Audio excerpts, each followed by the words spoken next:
Good evening. Good evening, everybody.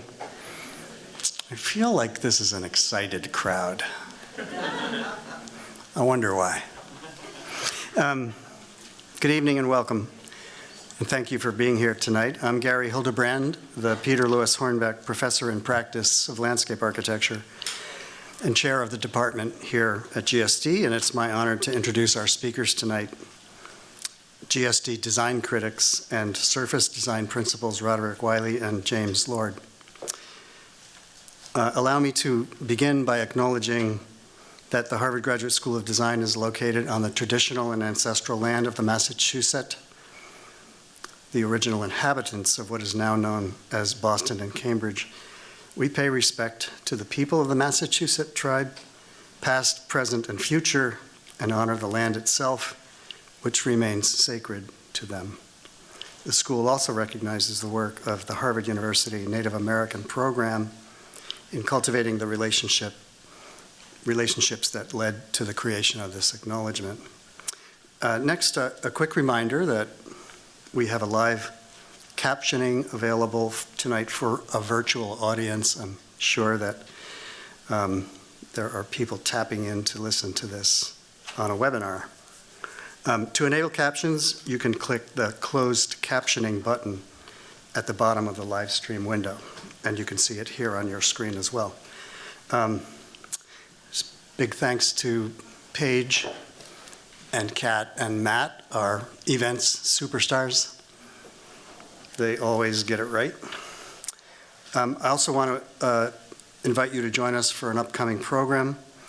On Monday, November 7th, next week at 6:30, you could join us for a public lecture by Paul Walker, who's the curator of the exhibition outside here, John Andrews, Architect of Uncommon Sense, which is going to be on display here until December 22nd. It's really great to see the exhibition of the building.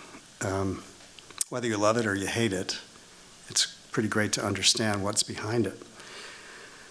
And we invite you to attend all our fall programs here, and you can find the full list of those on the GSD website.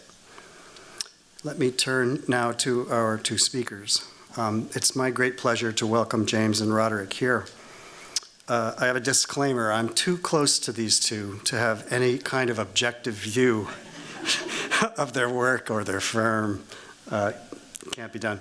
Indeed, I'll begin with the fact that they have been great, enduring friends to me and friends to the school and the department for all of the years since they completed their MLAs here a couple decades ago. Loyal, generous, and devoted friends always. We share some things. James, we like Manhattans. James and Roderick are devoted urban wanderers. They travel to cities in their spare time, and I do that too. Their vacations are serial explorations of cities and food. We had dinner last night. I think we spent 90 minutes talking about cookbooks. With their partner, Jeff, they've built just an amazing practice based in San Francisco that we all look to constantly for their always willingly shared design knowledge, their passion for the discipline, and for the work itself, which is always rigorous, disciplined, and honestly, unobjectively, very beautiful. In the introduction essay to an interview in their monograph, Anita Versbetia draws them out on their commitment to the performative aspects of landscape, which has been an overriding concern for a long time. For so many practices and for our teaching as well. But as important as that is, it's only part of what goes into conceiving, elaborating, and building their work. It's never the primary focus. I think beauty comes above it. What would it mean to design a surface? I think it's a good question. In the text-based disciplines, scholars like to talk about how we read, what we bring to reading, what kind of frame we have. Stephen Best and Sharon Marcus have put forward the idea that various modes of, quote, surface reading strive to accurately depict the truth to a text, to which a text bears witness. Surface reading, as they say, broadens the scope of critique to include the interpretive activities that lead to understanding the complexity of literary surfaces, surfaces that may have typically been rendered invisible by symptomatic readings. This might be a way to talk about how they design it, surface design.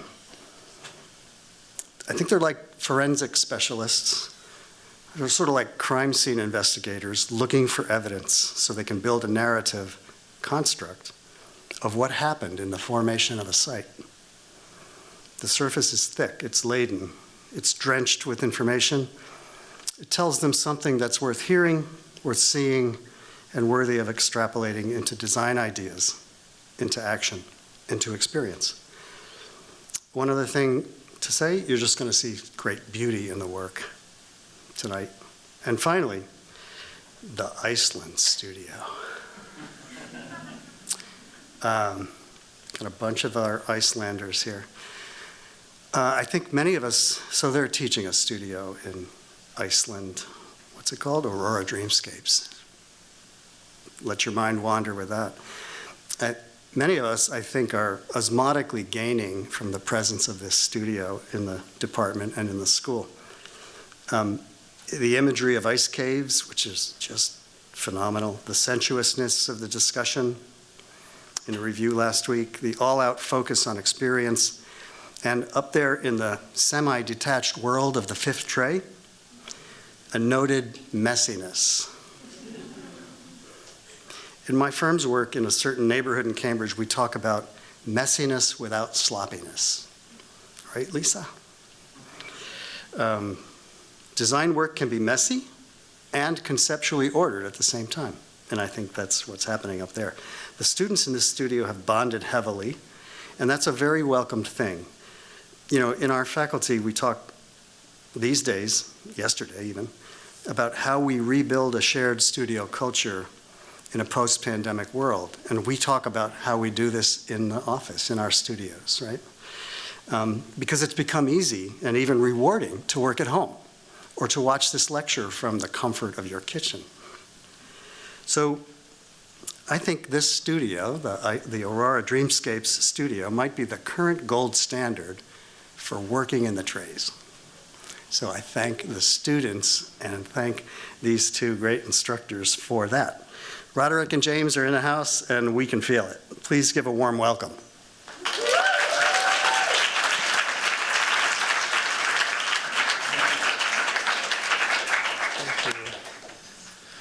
Thank you. We're really happy to be here. Thank you all for coming, and for people that are here virtually. Yes. We're really honored to be here and having so much fun teaching. So maybe that's the first thing we should do is thank our students who give so much to us. Exactly.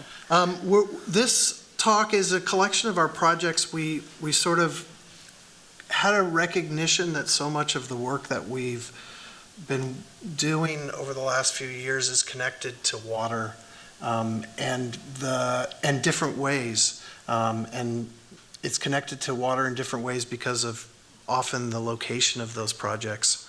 And so this is a collection of those projects in which water functions performatively with stormwater management, for example, but it also functions as reflection, reflecting cultural ideas about water, and certainly it's on our mind in almost every single project, considering that we're from Northern California and that we're in drought and that the world is confronting, climate change. So this is something that seems somewhat unavoidable. Yet at the same time, I think we see the opportunity to celebrate the landscapes that we are designing and where they live in the world.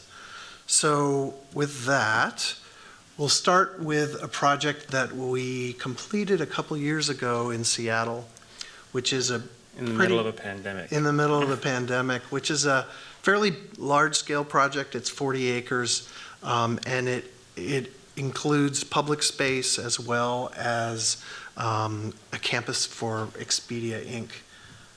And I think, you know, when we start the process, I think Gary spoke eloquently to it, we really do scrape the surface, and we've got so many slides, so we're going to click fast, so I apologize but when you start understanding, is it working? Yeah. Oh, there we go.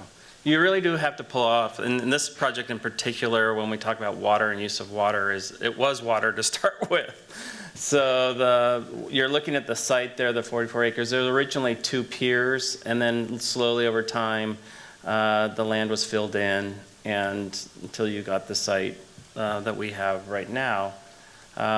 The industrial uses of it, the land, and then it was then taken by the Amgen campus for pharmaceuticals.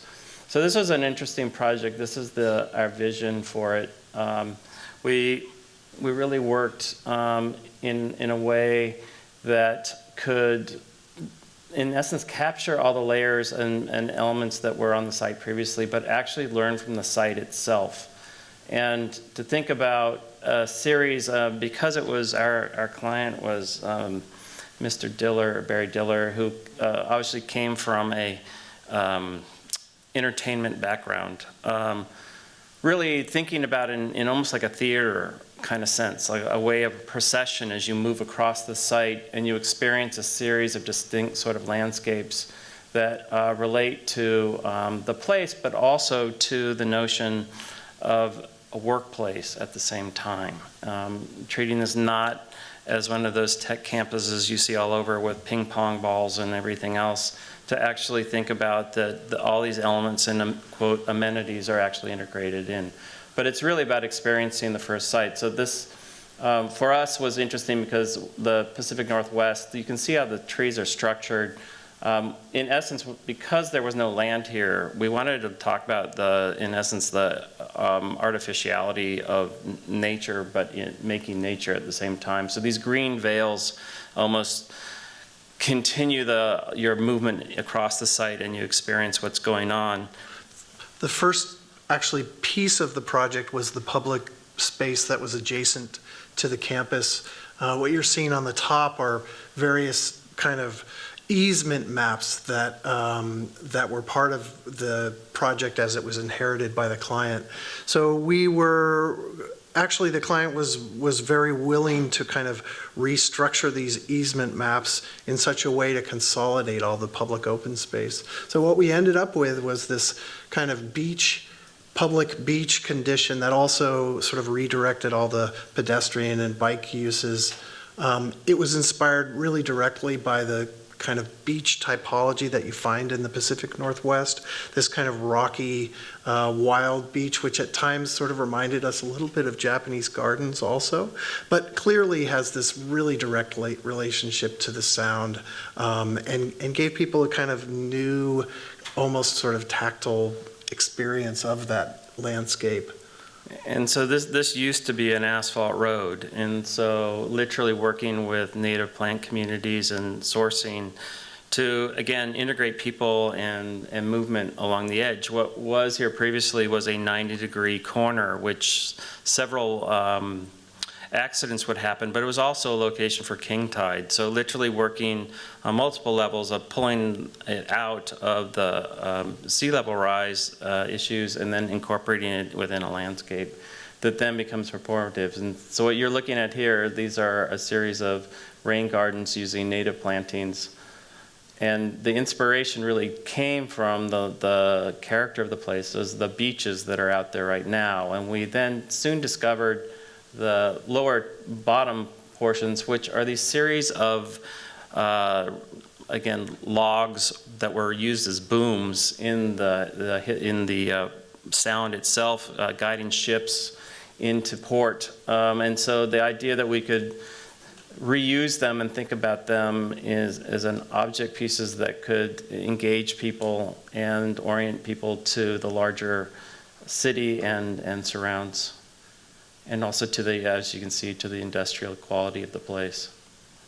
again, that contrast or this introduction of nature, it's amazing when you do these kinds of projects to see how people actually occupy them afterwards. People and other creatures like owls and bees. Yeah. So a lot of the site was developed to capture rainwater, it can't be strictly described as a restoration project, since the site we inherited was artificial essentially and filled with debris. But it's some kind of version of a restoration project, I think acknowledging what was there as well, and in some ways celebrating the history of the industry that surrounded it.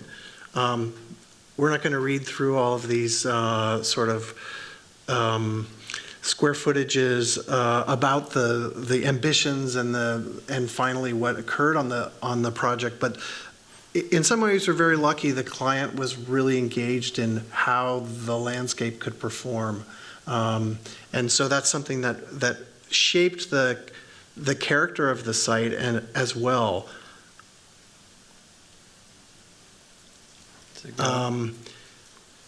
Much of what we inherited was absolutely the worst soil that you could imagine, but we worked with soil scientists, including James Stillo, who some of you in this room know and miss greatly, who kind of ran around the site picking up whatever clues they could about what was actually surviving there.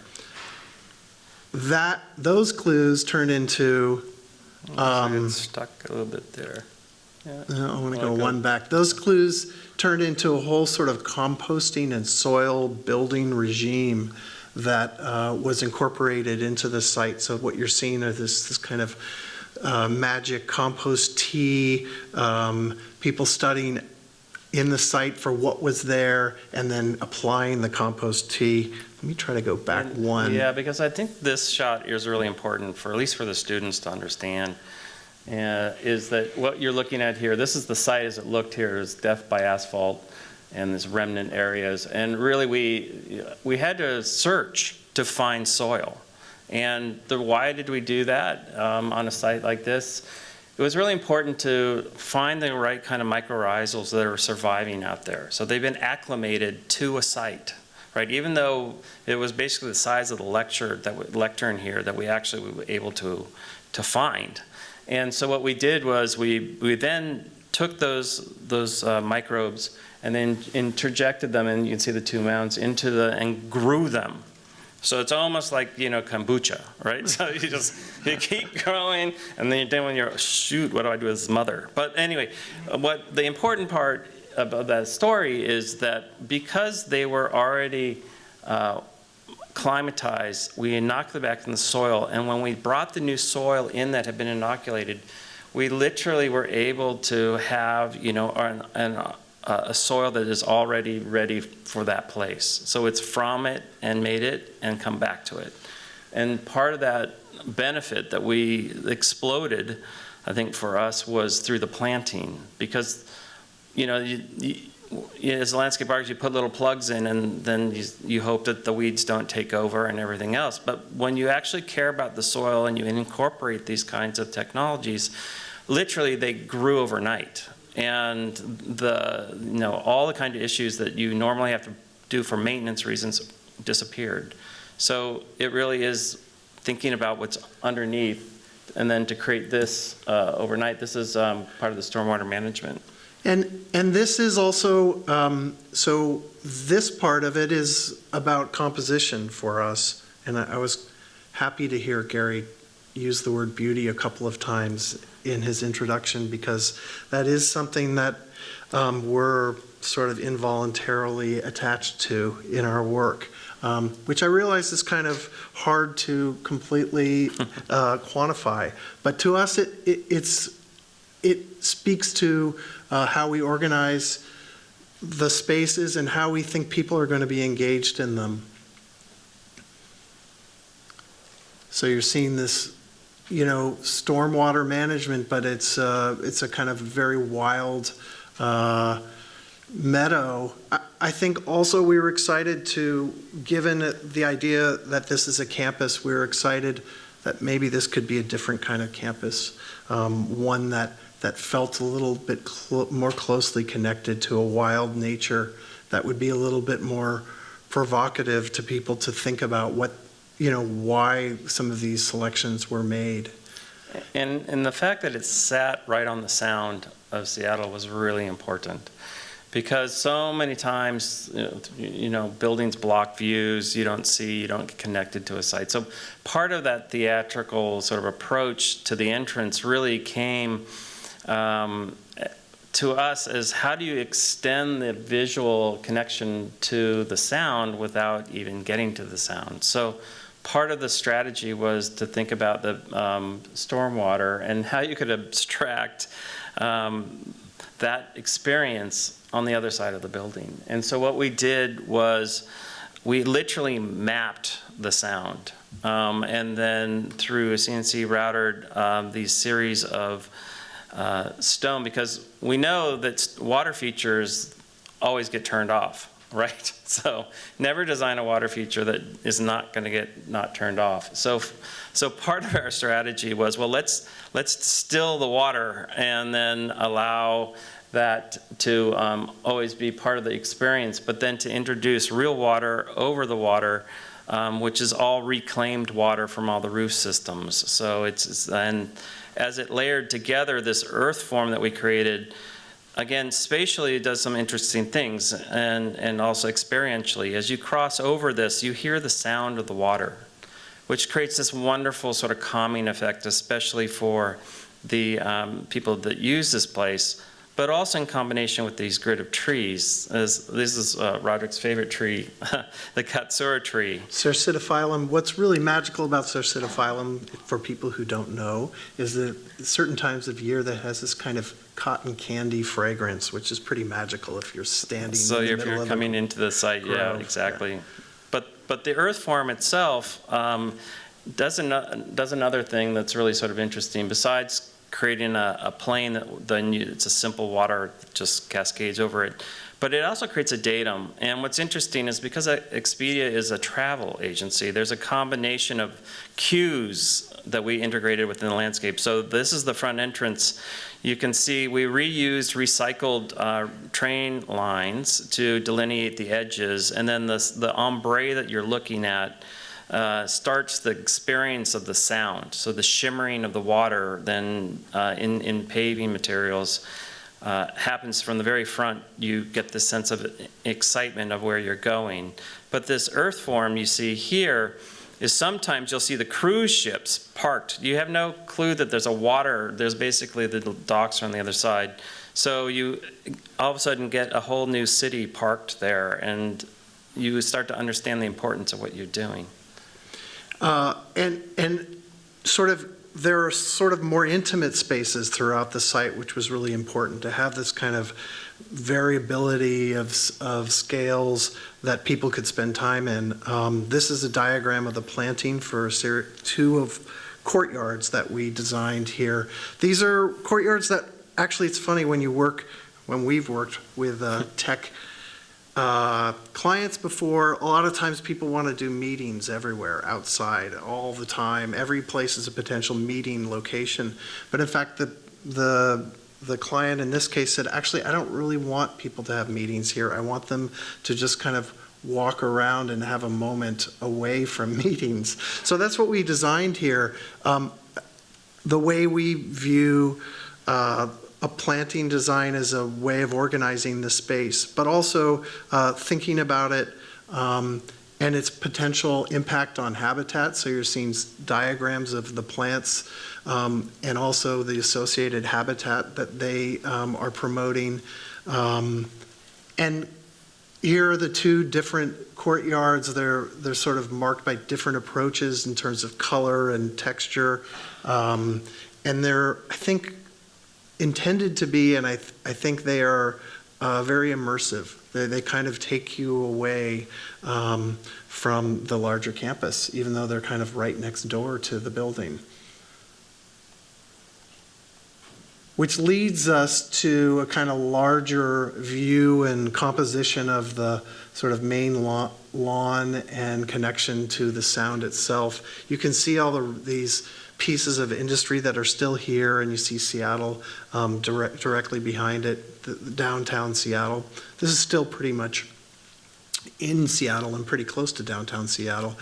But we worked with architects based in San Francisco who we work with quite a bit and love collaborating with, Adlin Darling, to develop this kind of pavilion that has been called the prow that comes out of the landscape. So in this case, sometimes they come up with projects and have an expectation that the landscape will kind of surround their building. And in this case, they came to us and said, well, the building's going to come out of the landscape. So you actually see it pretty explicitly in this view from above, the roof being an extension of the terraces that are part of the bigger composition of the landscape. But it's also part of the performative landscape, because what you're looking at are these series of terraces that drop down. Now, with a lot of lawn, for Californians, a lot of lawn, like we go bananas, like seeing that. We're thinking water use, crazy, crazy, crazy. But in Seattle, it rains all the time. And so, so we had to get over that hump. But what was interesting, I think, about the use of these sort of terraced landscapes is that we were able to incorporate the stormwater issues and treatment systems through these native meadows, but also in the case that there are king tides and sea level rise, that those same things become protective barriers to the site as well and engage people. You can start to see, these are the fishing boats, but the big boats move into this lock next door. This next project sort of is again, this is closer to our home in Woodside, California, and the notion here is to think about the preciousness of water and how you use it and what it does, because the beauty of water is that it gives you a sense or a connection to things that are around you at the same time. So working with the architect, Olsen Kundig, we literally used the landscape to extend their building out and have a grounded sort of experience. And thinking about when you enter into this is a 150-year-old olive trees that we saved from being wood chipped. And so we felt, yes, they didn't produce olives anymore, but they actually, should have a new life here. So as you're immersed, what's interesting about this site is that we could do little or no grading. And so subtly how we layered in these water features to extend the architecture out or create these sort of thresholds that you'd go into the next space were very important. And the sense of playfulness that we can have in cactus gardens and intimacy as you arrive to the front door with these series of, again, creating where the water should go and making it very precious at the same time. And how that grading shift that happened across happened at the pool. So what's interesting about the project is one side it's very structured with the orchard of trees, but on the other side is the meadow, which is what you're seeing here, early sketches of thinking about how that could work in the processes from cover crops to final planting. So we've included these, we can probably go a little faster through, these are the kind of sketches and how you get more intimate and highlights within that bigger design. And how the grading, as you can see, was incorporated into the planting design at the same time, using wet plants and meadows working together and thinking about the individual module that fits within that meadow matrix. And when you start getting into it, you start going into the field and you start making changes and things about that. But this is what it sort of looks like when we first started. There was a cover crop on this before, but then you started to structure how the planting would work. So what we used here was a mixture of California native plants, and then plants that were basically, if you ran the transect around the world, if they were on it, we'd try and use it. And so this idea that you could use some, here's the cover crop to start with, and then you can start to see us layering them out for the paths. and then initial plantings.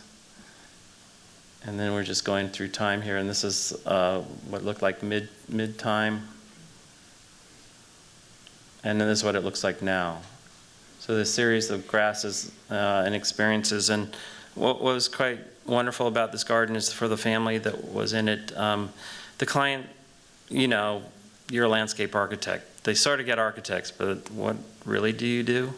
And what was funny with Cindy is like, yeah, meadow, schmeadow, whatever, you know, do this thing. And, you know, whatever, it's cool. But then it went in. And she looked at us and she says, I've never gone outside. And now I go outside every day.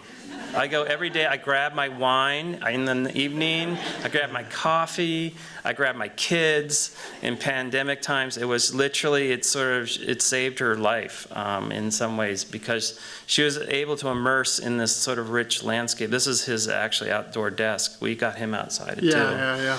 But you can see the kind of beauty now, and this is a low water use meadow, right? So this is really the direction that we need to be thinking about, at least in California, where we're using. Well, but I mean, it's hard to describe where it begins and ends. The low water informs the composition of the project, and so it all, I think, is integrated. This is the native Romney poppy. This next project, this is a funny one. We're jumping to Hawaii. We're jumping to Hawaii, of all places. This was one where they have a lot of water too, but then they also have a lot of history that is untold. This is the project. This is it was built by Vladimir Osipov, one of their modernists. This is what the building looked like in the beginning. Of course, there was no landscape per se around it, and there wasn't until we got involved. What was funny about this is we had actually, not that we're historians, but we had a mind to help protect this building, because this building was under threat of being demolished. And the client that was in this building was building a whole bunch of towers around it. So in essence, what we try to do is to illustrate the importance of this man's work and the structure itself, and how it frames the ocean. As you can see, it sits right across the ocean, but separating it from the ocean is a 4-lane highway, Ala Moana. And so we started to think about how could we make these connections, but it started actually with the descendants. And then, Gary, I really appreciate the acknowledgement you started, because our firm, we work a lot with indigenous people and First Nation. And so talking about that, when we worked with the descendants, the Native Hawaiians on this project, you know, they were getting up, they're beating their chests, because if they found a bone or whatever, they'd stop these towers and stuff. So really, it was a dialogue. I said, well, we work with the Maori in New Zealand, they're like cousins, let's talk. And so what's interesting about this project is that through design, we were able to acknowledge and tell their story in a really interesting way, because they believe Sky Father and Earth Mother came together and they had a child, and that was taro, which is the plant you see at the bottom there. And then as taro was stillborn, they created man to take care of taro. And so for this whole water feature thing, you're going to see how these stories or elements were connected. And really, this is the parking lot we started, and we wanted to reconnect back to the water. So we created this datum line, which is all Hawaii you do. You register things, and then the water feature itself then visually connects, your eye level connects to the ocean and takes out all the cars. The water is the sounds of the water and the inscribing of the water with the patterning of the architecture really created this environment that they never had an urban space in Honolulu before. And I think that's part of what we were talking earlier about. You can create spaces, and if they're dead and not interesting, no one will come or even want to be a part of it. But if they're interesting, I think people do things that you don't expect. and that's feels always really exciting to me, is for people to use the spaces and be surprised. I'm very surprised by all of this, probably mostly the ice skating, but all the rest it's surprising how much it's been taken over by the people that live there, which is, that's what it should be done. It should, and just a poignant moment, just to make it a little more human. So the biggest guy, the descendant, that's like, I'm big already, but this guy was really big. He came up to me after, because he saw this modernist fountain piece, right? I mean, this is like, there's no way you would understand the relationships of what we had created unless you were part of the storytelling and understood the story. And so you don't have to put a sign on it to make it work. But that giant guy came up to me at the when they're christening it and we're giving blessings to the place, and he gave me the biggest hug, and he says, you're the first person to ever listen to us. And that was monumental, because we created a 120-foot long water feature that, is quite remarkable, but it literally told their story. And it did it in not a small way. And I think those kinds of connections, those types that we try and listen for, is what makes the work so great. This was Museum of Steel in Monterrey, Mexico, which is a project we did when we first started our own studio. It's a site that is an old industrial site, and something that I think the city of Monterrey in some ways was proud or indebted to the history of industry there. So there's a kind of celebration of the old steel, and yet a need to transform it. So this is a great source of talk about, we were talking a little earlier today about people in this room and who you meet, right? So one of the people that I worked with was this amazing woman named Claudia Harare. So she was like the only landscape architect in Mexico other than maybe Mario. And what was so funny is, like, literally when this was one of our first projects, she called, let's do this. And because we went down there and there's not a profession called landscape architecture, there was no budget. So we literally, I always call this as they dug out, this is Nicholas Grimshaw did the architecture, and they carved the ground out to put their museum in, and did this which we did this green roof over. But what was interesting is as they dug, we found our elements, because there was no budget.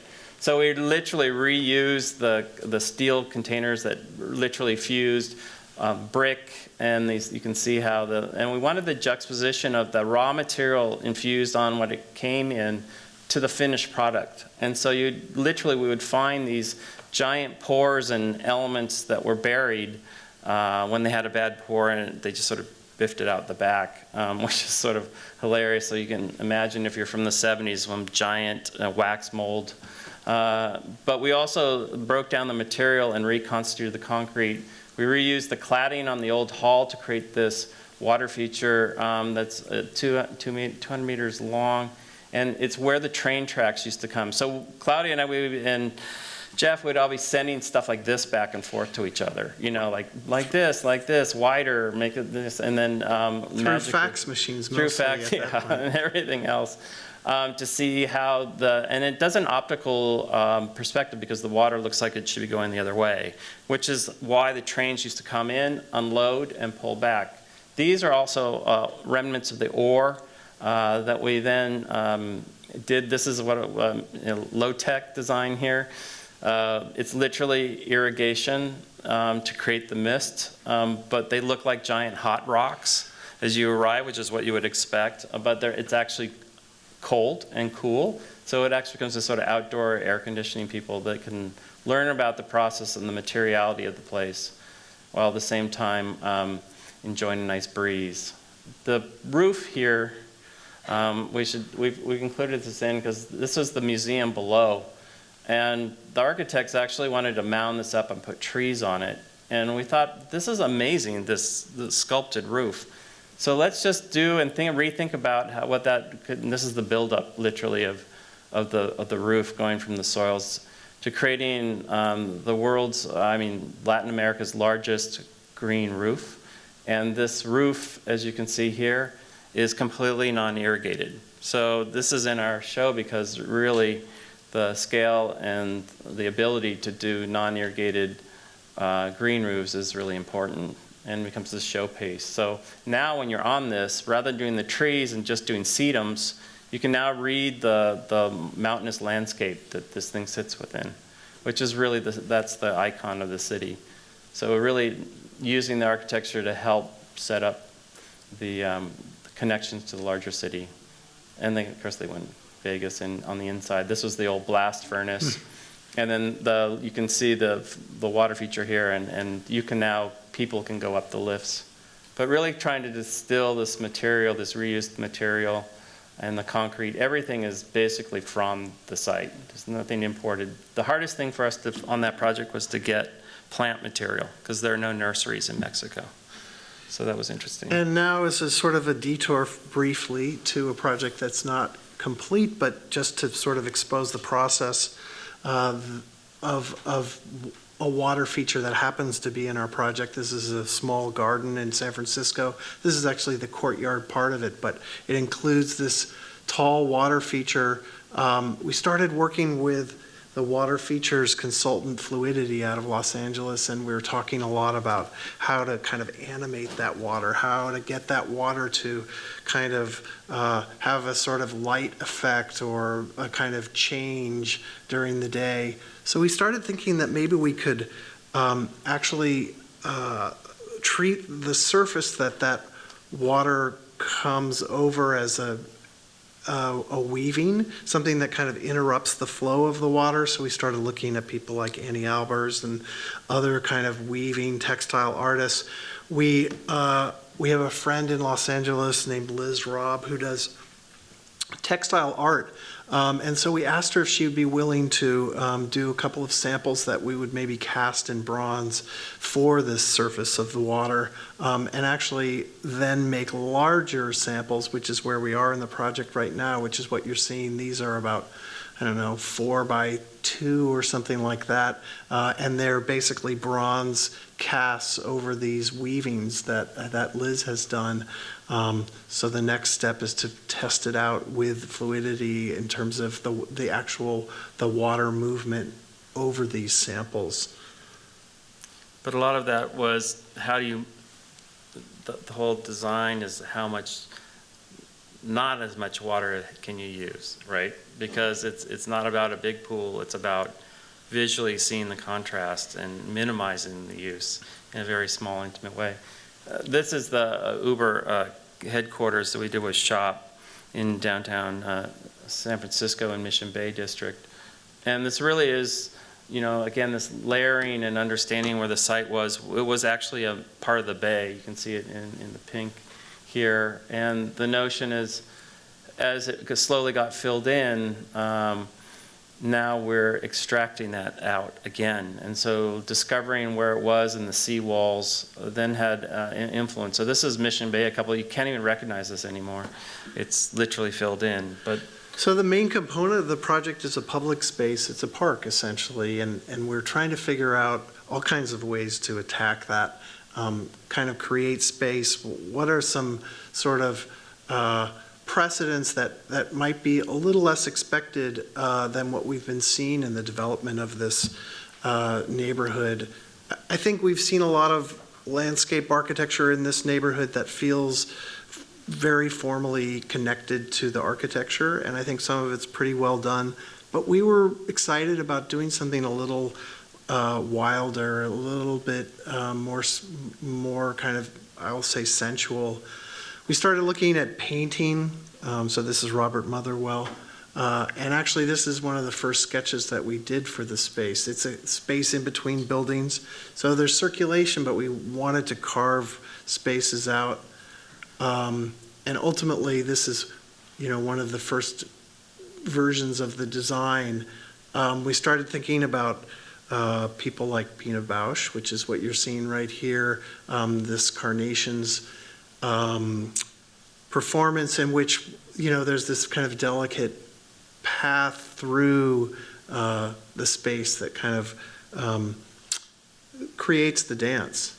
And this is the sort of outcome of all of that thinking over time. It also incorporates stormwater management. Of course, in San Francisco and in many municipalities, we're really being required to keep all of the water on site. But I think that sometimes that can read as being really prescriptive to designers, when in fact we've found that we can almost do anything we want once we know what the parameters are. So we kind of created a more organic and kind of wilder garden. We really did challenge the engineers, because you've seen them all, right? These horrible engineered concrete curbs with little cutouts, and someone planting a few juncus in there thinking they're going to survive.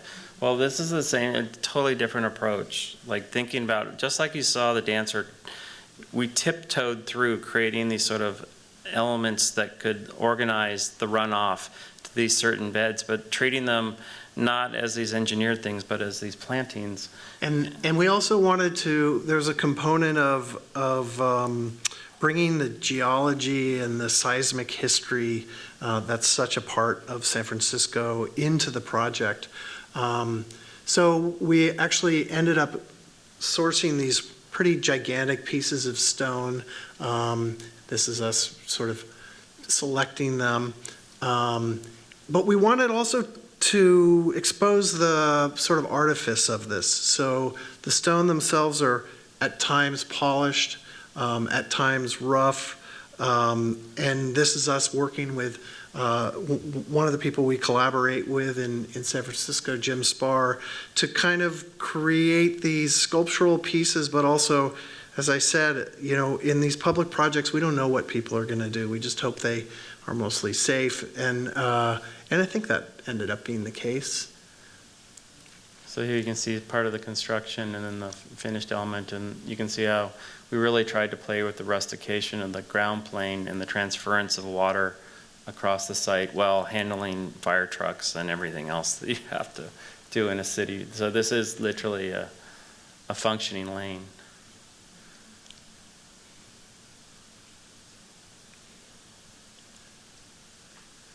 This is a project across the Bay Area Discovery Museum. This is a funny historic site, and it was an old military base. The Bay Area Discovery Museum, which has a very particular kind of, I would say, progressive pedagogy about experience and learning, occupies one portion of the site. This is the Bay Area Discovery Museum. And we worked on a kind of a master plan for the Bay Area Discovery Museum. We worked with Olson Kundig out of Seattle on the master plan. They did quite a few exhibits out inside that are pretty amazing. And through the sort of programming of the project, we needed to identify these kind of experience-based designs that aligned with their pedagogy. The project that we're showing you is what we call the Gumnut Grove. Well, actually, you can speak to the eucalyptus. Yes, sure.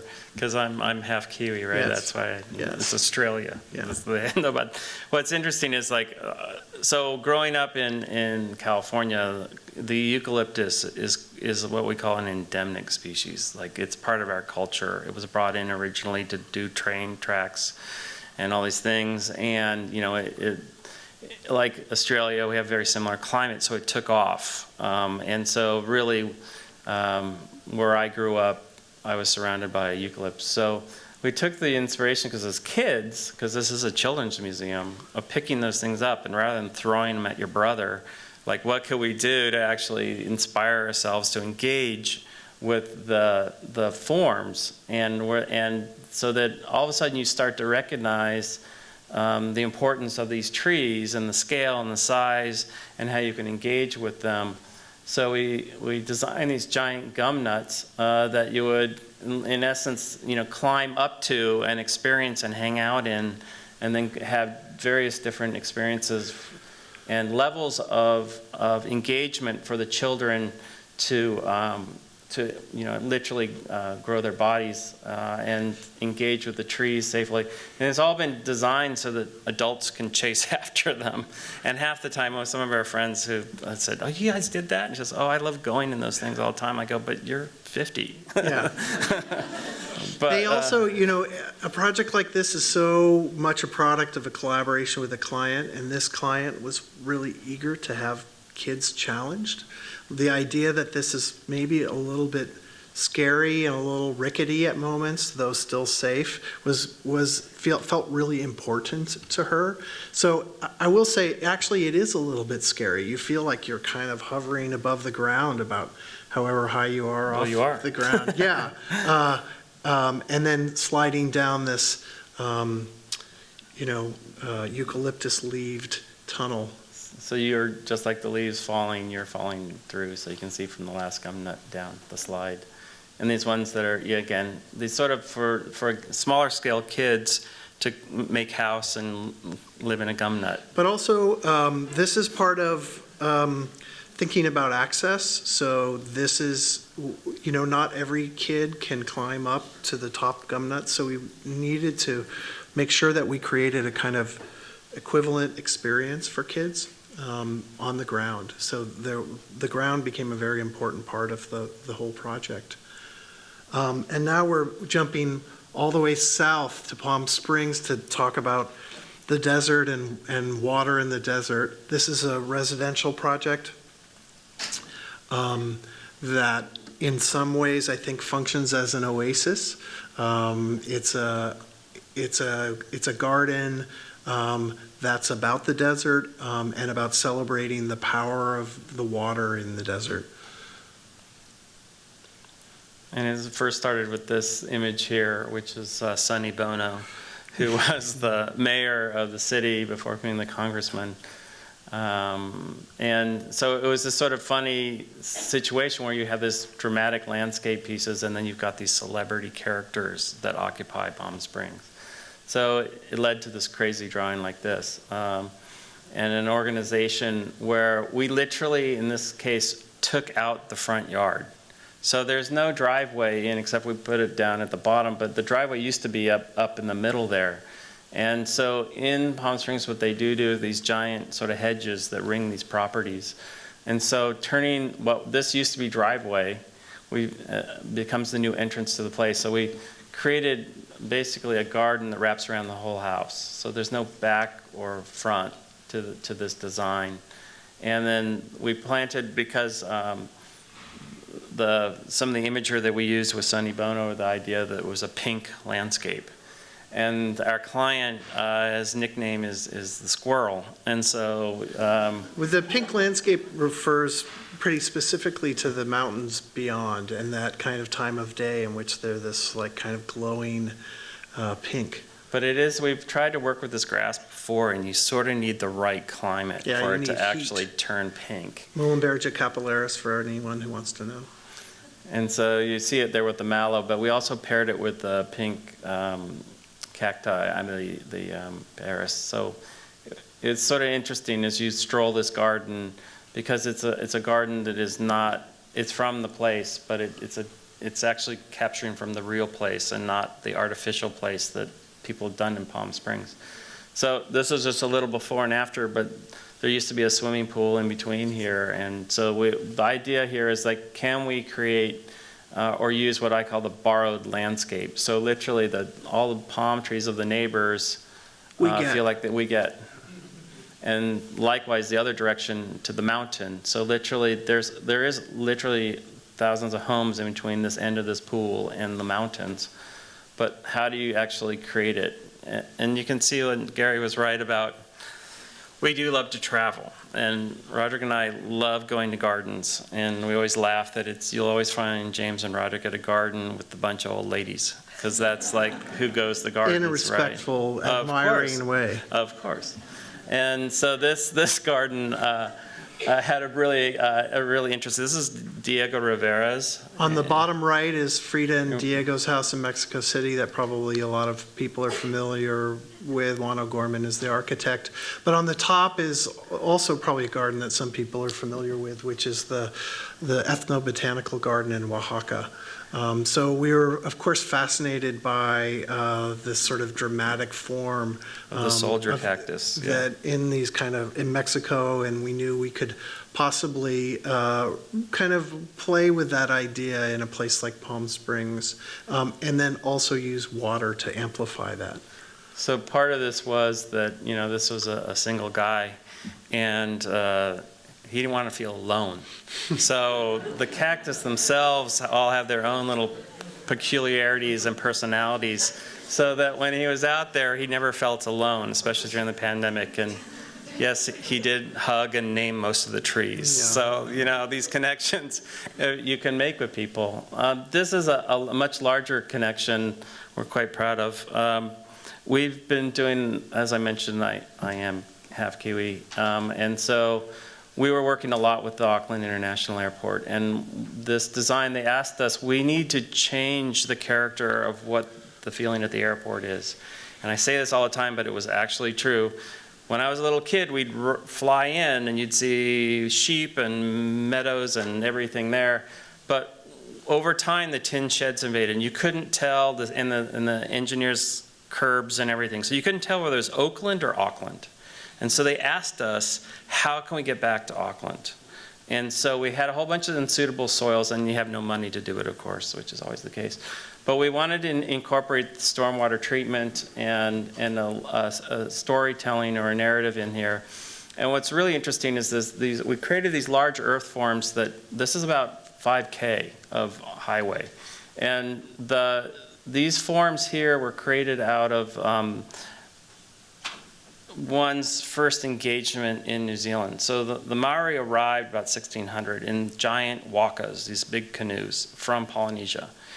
And when they landed in Auckland, they basically had to survive. And so what they did was, Auckland is made up of 90 volcanoes. So the stone itself, they would create holes in the ground, line it with rock, and put their kumara in the bottom. And during the day, the heat of the rock would then radiate at night, and their plants would survive.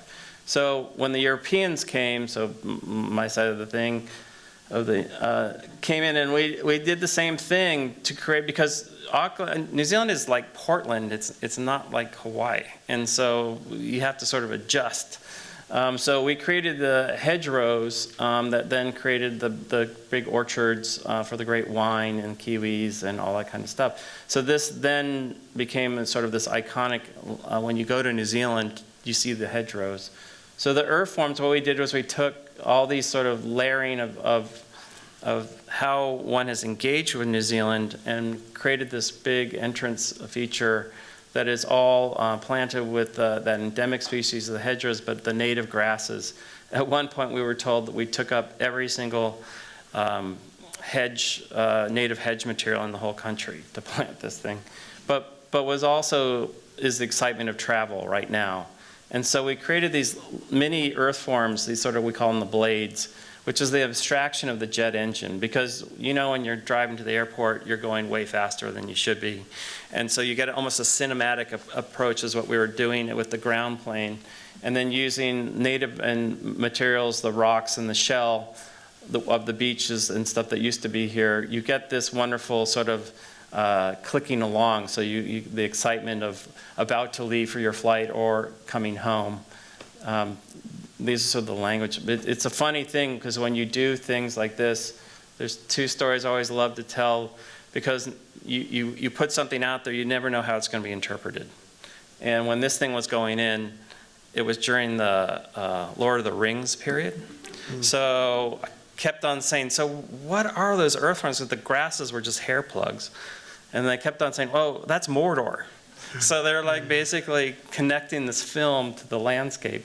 But then over time, they actually understood the whole story. And really there are these connections that when you create something different and special, it does affect people's lives. And some of the people that constructed those earth forms basically didn't have jobs and were so inquisitive about what was going on that they wanted to be part of the process of building them.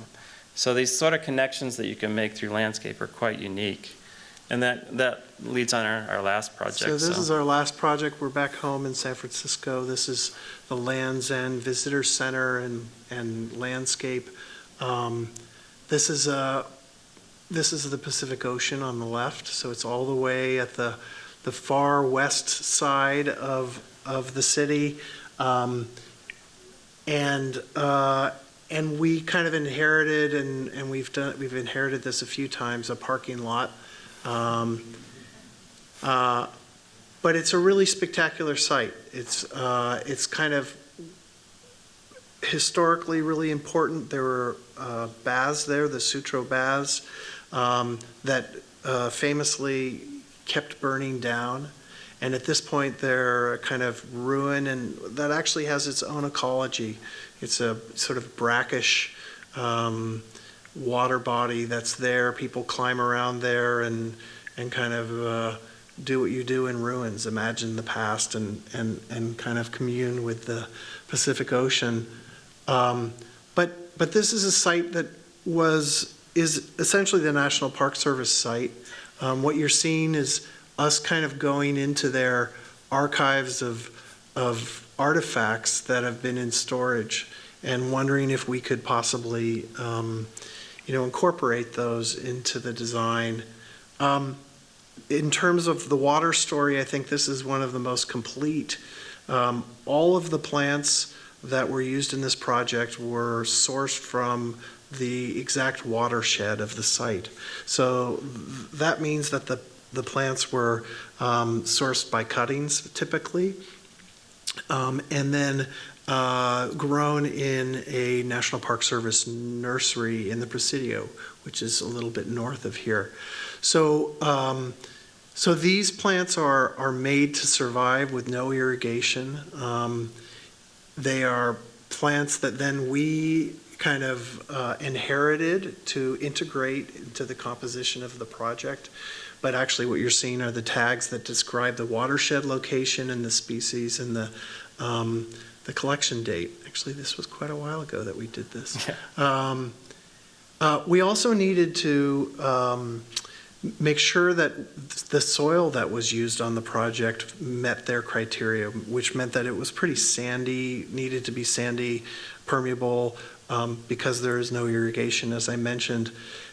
We didn't really have much of a budget in this project at all, I would say. And when I say that, probably people think that we're exaggerating, because probably we're prone to exaggeration. But in this case, it's not true. We really had no budget. We had no budget. But what we did have was a client that was really open to us being creative about it. And so we knew we needed soil.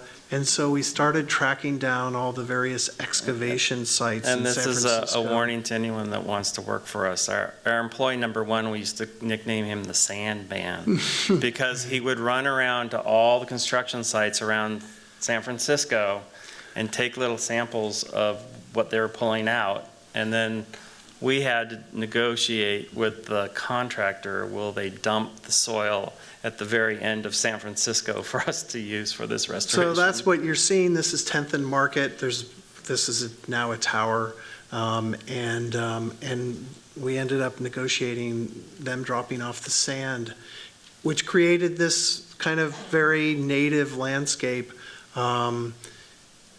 overlooking the Pacific Ocean.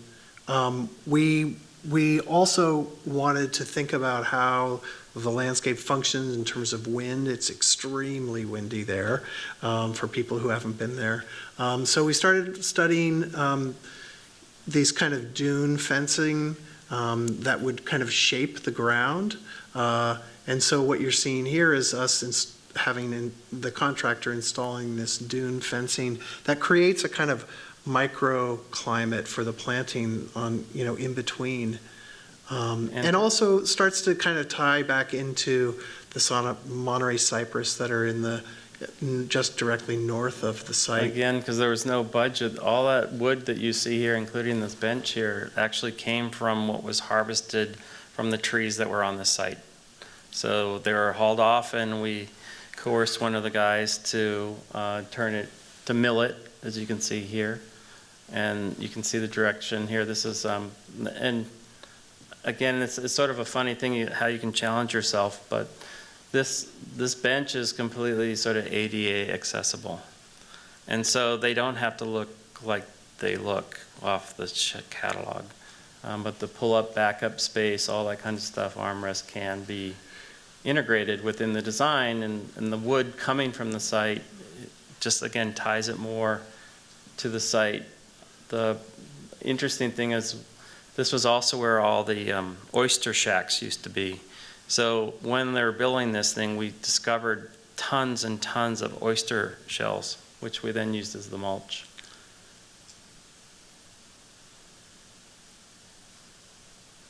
And, you know, every once in a while, we'll look on Instagram to see what people like or they don't like in a project. Usually Instagram, they like things. But it's funny, those artifacts that we kind of, I wouldn't say had a wrestling match, but we tried to be very convincing of the National Park Service. We said, you know, having them in storage might not be as good as having them be damaged out and having people experience them. And they finally kind of capitulated to that, but it's actually, you know, sometimes it's the thing that people like the best is that stag. And this is kind of the view northwest, and you can see the visitor center all the way at the top. That's it.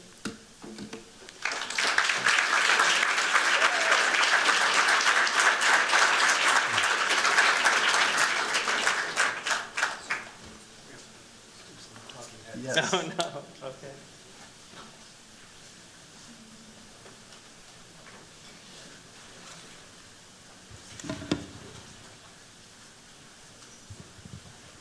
I don't want to talk, I just want to see more work.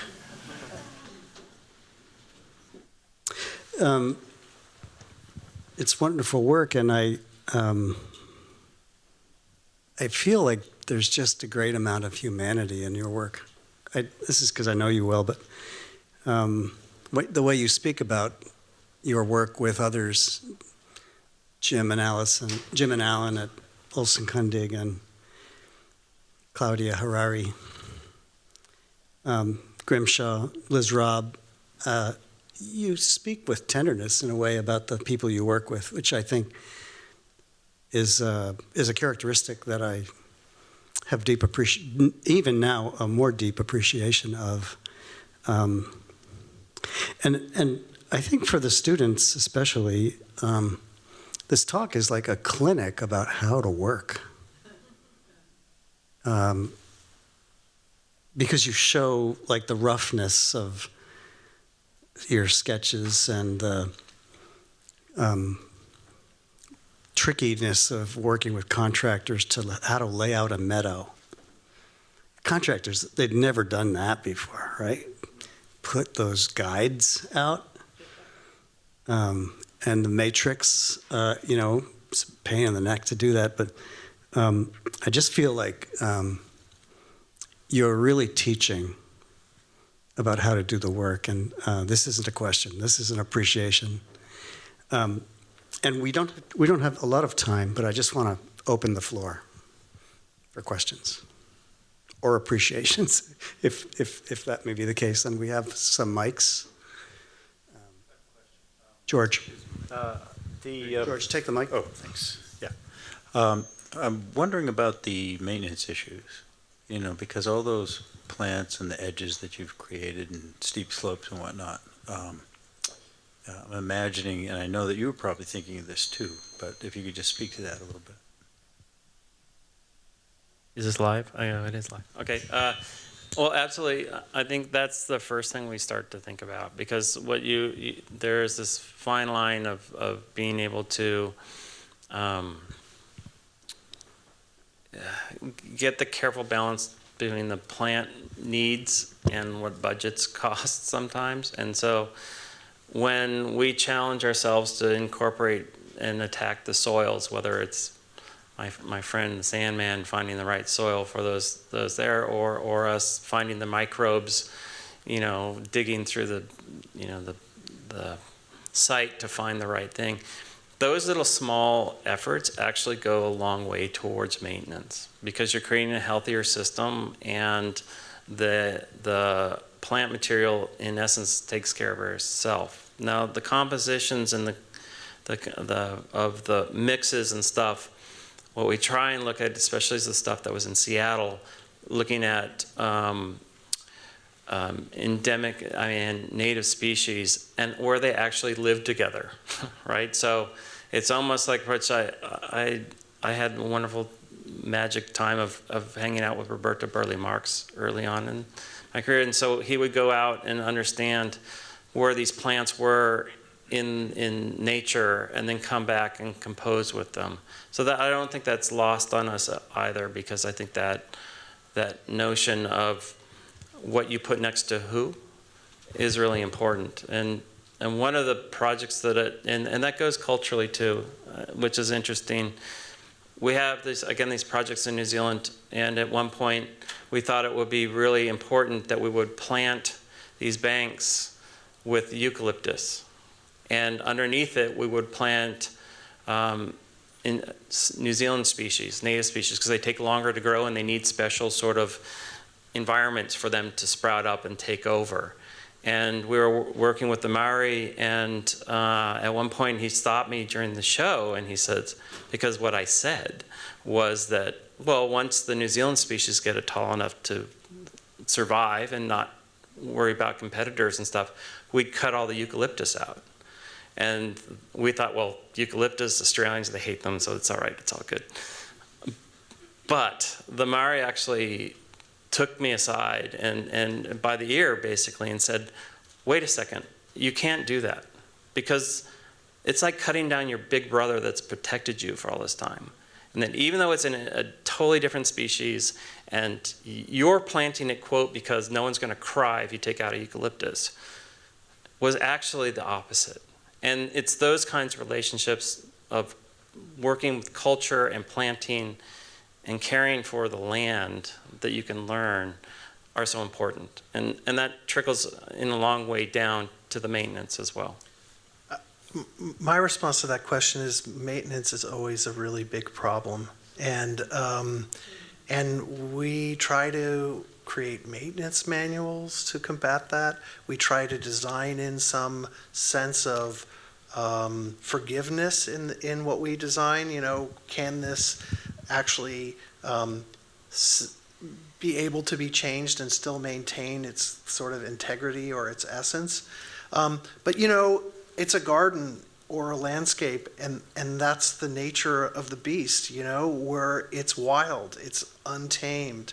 And we have friends that are involved with Great Dixter in England, and they're really upset about the plants that Sissinghurst now uses that have replaced the particular cultivars that were used originally. That's not to be dismissive of that, but it's part of what we do, and I can't say we've solved it at all. We keep trying to have more accurate maintenance manuals and develop relationships with the people that maintain things. But it is always a challenge because, people have limited resources, and, the garden that we showed in Woodside, that is a project that has a lot of resources. It's maintained impeccably, right? But public projects don't have those resources. But also things change. I mean, we can't just be putting lawn everywhere in California, so people have to kind of evolve with us, I suppose. More questions?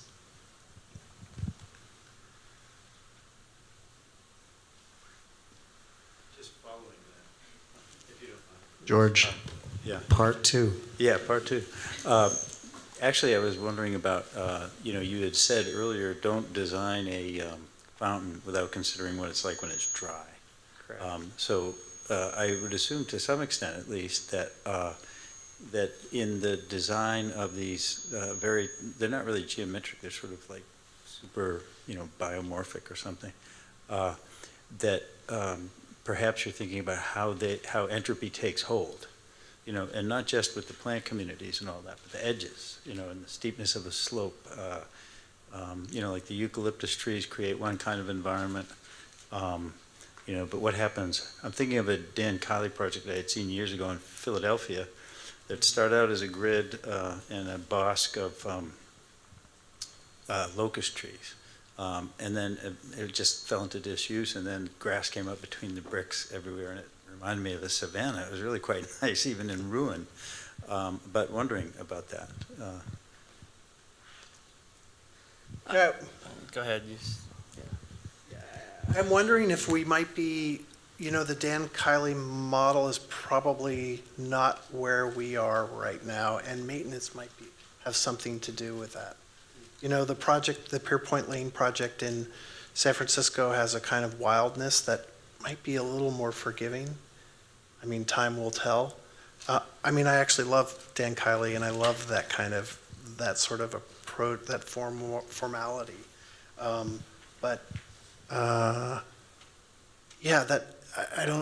I think we are trying to build in a little bit more cushion, I guess. It's a good question that I'm not sure we know the answer to. You will in 20 years. Yeah. I want to thank you for just a great evening and for being here this semester. We're going to have you back very soon. Thanks, everybody, for turning out tonight. Thank you. Thank you, everybody. Thank you.